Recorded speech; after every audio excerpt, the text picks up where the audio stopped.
Hello, welcome to another episode of With Enough Prep Time. I have to say the following video I really didn't want to do. I think I mean, you know the topic of the vid. I think like every comic book fan who ever, you know, kind of got into Batman. I mean, I was a major Batman fan when I was younger, and you know, I was always, you know, just the notion of having a Batman and Superman crossover movie was, like anyone, is like a dream come true. It's an amazing you know, concept or an idea that is just like immediately bankable. But I have to say, you know, in spite of this, I've kind of processed this like over a few days, and looking back at the Man of Steel, just kind of like processing this slowly, because I really didn't want. I don't want to be like a, you know, like a hater, like, you know, oh, I'm just going to be really cynical and just complain about everything that ever happens. You know, anything that DC and Warner Brothers do, just sit there and complain about it. I really don't want to be that guy, but I just have to say, I think this is terrible. I think it's a terrible move for DC and Warner Brothers to give this particular franchise, or this you know, to Zack Snyder and David Goyer to do. I think it's really a bad move. I also think it's a terrible move in terms of, you know, hey guys, haven't we had a bit too much Batman? Haven't we? No, do you know what? Forget all that. Like, okay, that's my own personal opinion. Like, let me try and be like a bit more objective before I go into that. But yeah, like I think it's time for other superheroes to be honest by DC, because Marvel is kicking their ass in terms of like bringing out their heroes. But like, let's just separate that for, you know, for a bit, you know, with how slow and plodding they're taking this. But just going back to Superman and Batman and giving this to Zack Snyder to do. Now, I'm just like, did you not see the Man of Steel? Did you not see the critical response to the Man of Steel? No matter what fanboys want to say about it, I liked the movie. I thought, you know, fair enough, it had some flaws, but all in all, it was a good movie. But even, I can't sit through it and watch it again. I'm going to be honest with you right now. I cannot sit through that whole movie and watch it again. I've tried a couple of times since, and I can't do it because it is got so many inherent flaws in it, that, okay, on the big screen it's very exciting and the action is very exciting, but you really get the sense of how much it's lacking in story and character development when you actually watch the film again, you know, when you watch it like just, you know, like, well, obviously on my computer or whatever, and you're giving this massive, you know, thing to somebody who barely did a passable Superman movie. I mean, I'm just saying, like, before all the arguments kind of start as, oh, don't be so, you know, like, critical and whatever, just before all that, just think about, like, the actual issue here, like, the fundamental issue of this movie coming out, whether you're for it or against it, like in principle because you want other characters, or because you think they should be focusing on the Justice League, or you think, whatever your temperament is, do you really think Zack Snyder can pull this off? On a real level, Zack Snyder is partly writing this thing. He's actually partly writing this thing, with David Goyer. Now, David Goyer, is a really weird one for me. I mean, he did a great Blade movie, which hasn't aged very well, by the way, I may add, but it was good for the time. At the time it was something very, very different and cool, so I'll give him props for that. Batman Begins was excellent, but the more I think about it, that's because it's the Batman story. And I don't know, somewhere along the lines between, I don't know if it was Goya or if it was Nolan, but somebody got it. Somebody, one of them just got it like perfectly, and set up a brilliant movie where like you just wanted more, and you were like salivating for the next installment. I mean, I couldn't. The excitement, the palpable sense of excitement I had to see what he was going to do with the Joker, just the way that whole thing was set up, the scarecrow, everything was absolutely fantastic. And so he did have an achievement there. Then The Dark Knight came out, and I was like, first time I watched it, I thought, you know what, that is a good movie, but I think more than anything that movie was saved by a central performance, because actually, like, you've got the Joker as the central character in the movie, and yet it was dark, it was humorless, it was, it was cold, it was distant, it was emotionless. The Joker just pops out of nowhere. He has no history. The only reason we care about this character is because we know who the Joker is already. But they've given us nothing in the actual story, in the plot itself, to develop the character where you think, okay, well, I care about what this guy does and what happens to him. The only reason you care about it is because it is the Joker, and because the performance is astounding. You just have to look at the difference between, like, say, Two-Face and the Joker, and even, they gave the backstory of Two-Face, and I think it was executed okay. I think there was nothing too bad about it, but I don't think the character was very charismatic, or in fact Two-Face at all. I don't think it was a very interesting take. Especially, it wasn't so much the beginning bit, it was more when he actually became Two-Face, where I just thought, well, this character's completely flat, and why is he even really in this film? Did we need him?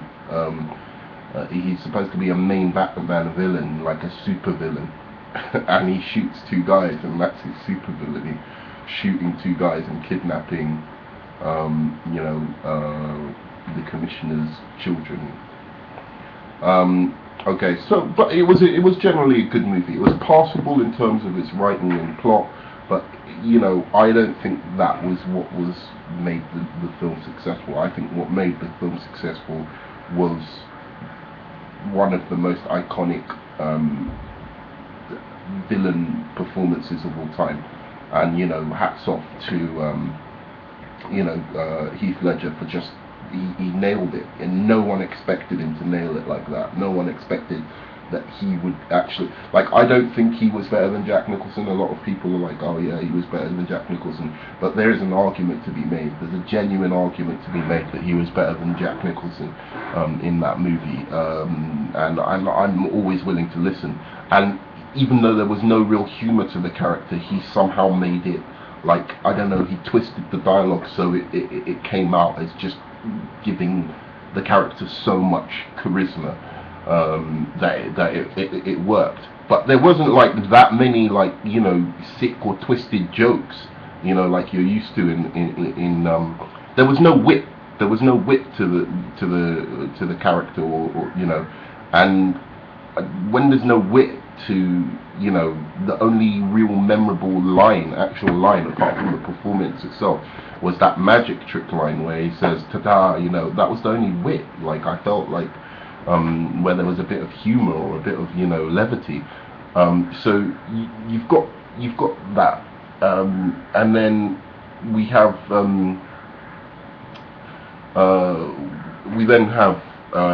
Dark Knight Rises, where it completely fell apart for me. I mean, that was it. You know, like, that wasn't even Batman. I mean, like, by the end of it, like, they fundamentally misunderstood and rushed. Like, why would Batman 1 give up? The whole plot is about him, you know, like, ending up giving up, being the Batman. He's completely broken down, and it's only 8 years later. Like, he's fought 3 people, and already he's basically.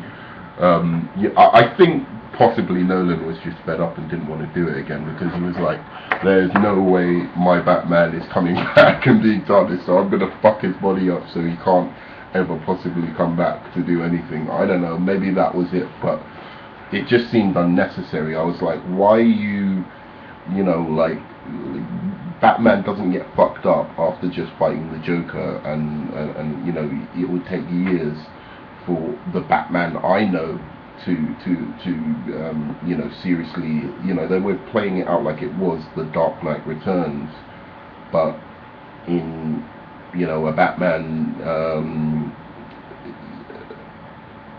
sorry, in the dark, you know, but only after 8 years of him actually doing crime fighting. And plus, even in that 8 years, he hadn't done any crime fighting. So in that 8 years that passed, they said the last sighting of Batman was 8 years ago. So it was basically, he fought the Joker and that guy, and then that was it. He was fucked. And then 8 years, he comes back, he fights Bane, and he's gone. You know, so, I mean, there was that, and okay, I don't want to be too fanboyish about my critique. To be fair, all I remember is the film was bad. I haven't been able to sit through it and watch it again, so I can't give a, like, long, overriding critique of that film. It's just, like, I remember it being terrible, like, boring, again, humorless, again, dark and gloomy, and you know, and the Batman fighting in the day, even though it was dark and gloomy and humorless and all of those things. The Batman, they had a terrible villain, and you know, they went and they took this villain, Bane, who is like one of the most uninteresting for me anyway, in Batman's rogues gallery. And then they take him, and then they make him a completely different character. Well, not even different, just like more boring, because he didn't even have the venom or anything like that, and he wasn't particularly that, you know, ingenious in his plans. And there was, I mean, it was a travesty. And I think the major, when I really was like, wow, this movie is bad, it was when a ghost gave away Bane's backstory to Bruce Wayne. I was like, wow, I've never even seen that before. In the worst possible action movie, I have never ever seen a figment of somebody's imagination giving away a real history or biography of another character, which is essential to the plot continuing and moving on. And I was like, I have never seen a writer commit that kind of travesty.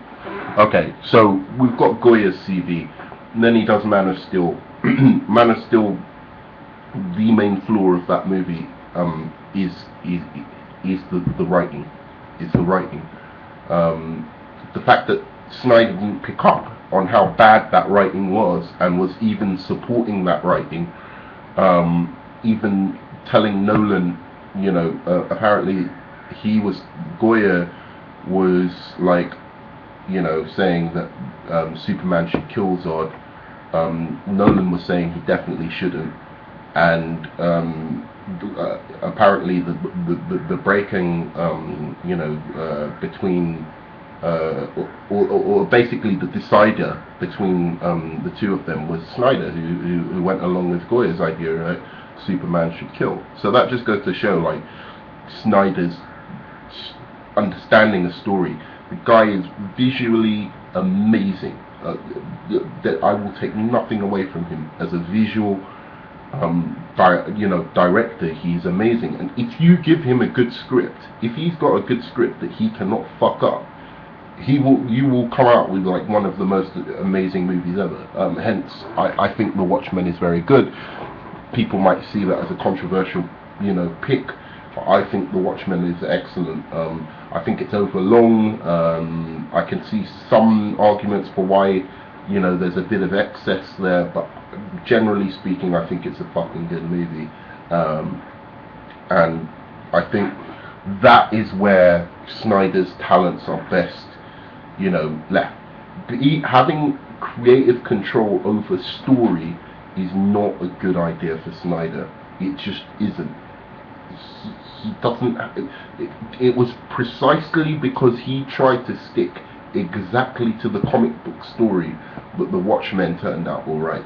I know he had creative control over the storytelling, but because he wanted to literally take the comic and put it on screen, and the comic is brilliant, so there's so many brilliant moments that it was almost impossible for him to like mess it up if he was taking that direction. With the Superman and the Sucker Punch, he had creative control, and I think he even wrote Sucker Punch, if I'm not correct, and that's like his worst movie. And you can see how he thinks narratively. The guy's like a fucking hippie. I mean, like on a real level, the dude is like a hippie. He's like a child, like he doesn't. He's got a great visual imagination, but he just does not sound, articulate or like he's not got that kind of. You see the clogs turning when you see Nolan speak, and Nolan isn't like in any way one of my favorite directors or anything like that, but you can see the clogs turning when the guy speaks about stuff. Like he understands something, he has some kind of vision and some kind of understanding of narrative where Snyder doesn't. I'm going to do a part 2 of this because this is going to cut me off, but stay tuned, I've got more to say.